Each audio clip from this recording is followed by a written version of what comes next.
Welcome to Pivoting to Technology Adoption. I'm your host, Donna P. Mitchell, the Transformation Authority.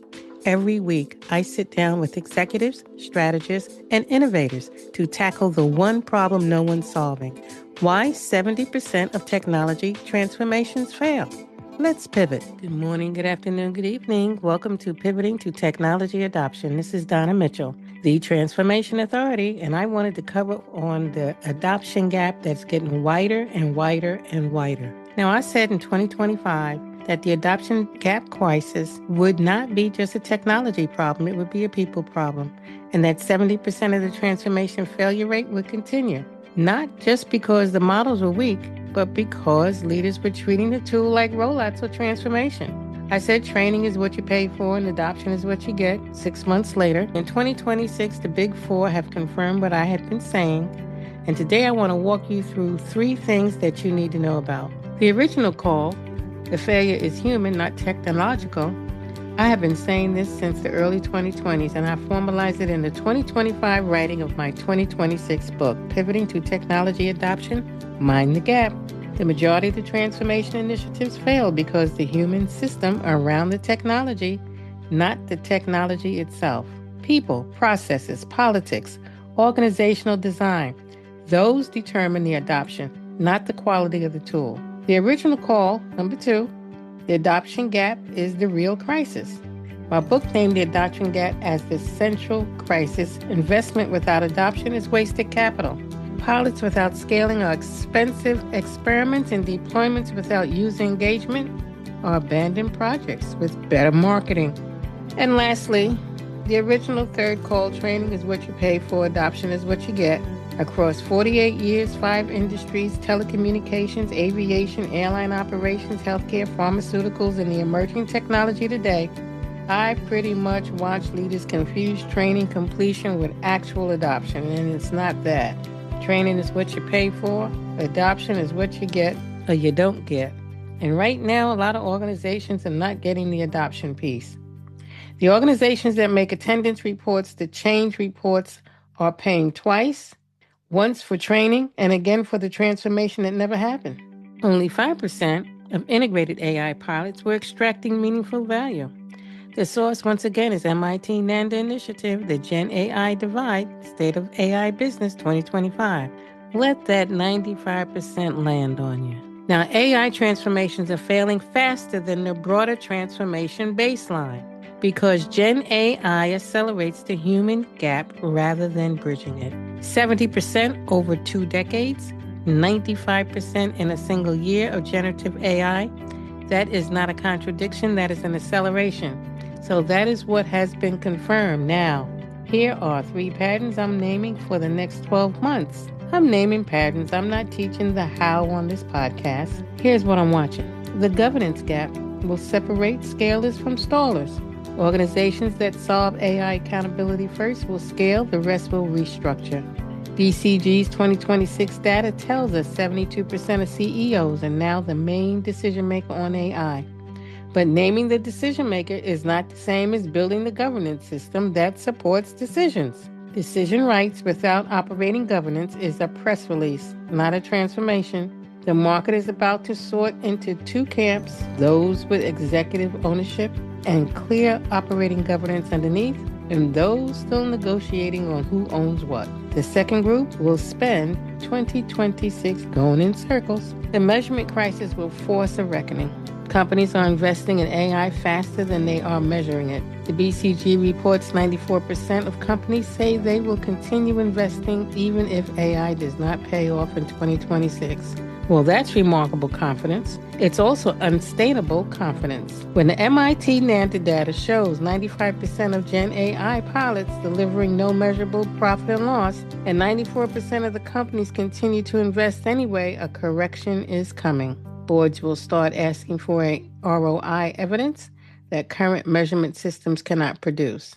The companies that build measurement discipline now will survive that correction. The ones still operating on faith will be restructuring, probably around mid-2027. So now when we talk about Gartner, in July 2024, Gartner predicted that at least 30% of the generative AI products would be abandoned after proof of concept by the end of 2025. The reasons: poor data quality, inadequate risk controls, escalating costs, and unclear business value. By January 2026, Gartner published an update. The actual number had risen to more than 50% abandoned after proof of concept. Gartner predicted 30%. The reality came in at over 50%. BCG AI Radar 2026, the CEO accountability shift. In January 2026, Boston Consulting Group released the BCG AI Radar 2026. As AI investments surge, CEOs take the lead. The methodology: a survey of 2,360 executives across 16 markets, 9 industries, including 640 CEOs. 3 findings that matter for this conversation. 1, 72% of the CEOs now say they are the main decision maker on AI in their organization, twice the share from 1 year. 2, 50% of the CEOs believe their job stability depends on getting AI strategy right in 2026. And 3, 94% of the organizations plan to continue investing in AI even if current initiatives do not produce desired financial returns in the next 12 months. Source: BCG AI Radar 2026. As AI investments surge, CEOs take the lead. Read those numbers together. CEOs have personally taken ownership. CEOs believe their jobs depend on it. And companies will keep spending even when AI does not pay off. That is not a technology problem. That is a leadership accountability moment. All transformations are failing faster than the broader transformation baseline because GenAI accelerates the human gap rather than bridging it. So what's the third call? Trust becomes the adoption currency. Adoption requires trust. Trust requires evidence. Evidence requires measurement. Without all 3, you have deployment without adoption. BCG's data shows 50% of CEOs believe their job depends on AI strategy, and that is personal stakes. But the workforce data tells a different story. Workers want human review of AI outputs. Many do not trust AI outputs without verification. That trust gap between executive bet and workforce reality will determine which transformations actually scale. The organizations that figure it out, how to build trust alongside capacity, will adopt. The organizations that force adoption without addressing trust will keep paying for pilots that do not scale. If you're an executive listening to this and something I named resonated, here is what I want you to know. I've been doing this work. I've been navigating change and technology for over 48 years across 5 industries. I've watched the same patterns repeat throughout deregulation, divestiture, digital transformation, and now emerging technology. The names change, the patterns do not. Here's the pattern I watch longer than ever. Organizations measure what people attend. I'll say it again. They measure what people attend. They do not measure what people do 6 months later. Until that changes, a 70% failure rate will not change. It's the people. You gotta work with the people. People matter. And generative AI will keep failing faster than the baseline because it accelerates the human gap rather than bridging it. My book, Pivoting to Technology Adoption, Mind the Gap, is available on Amazon and Kindle, paperback and hardcover.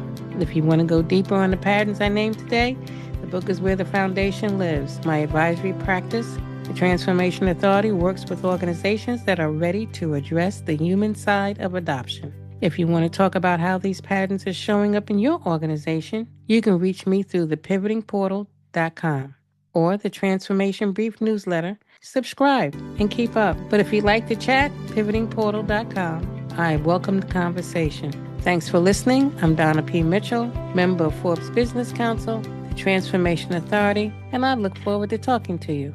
And until then, until next Tuesday, I have a fabulous episode that's going to be different, unique, and informative for episode 116. Thank you for listening to Pivoting to Technology Adoption, Shaping Tomorrow Together. Thank you for listening to Pivoting to Technology Adoption.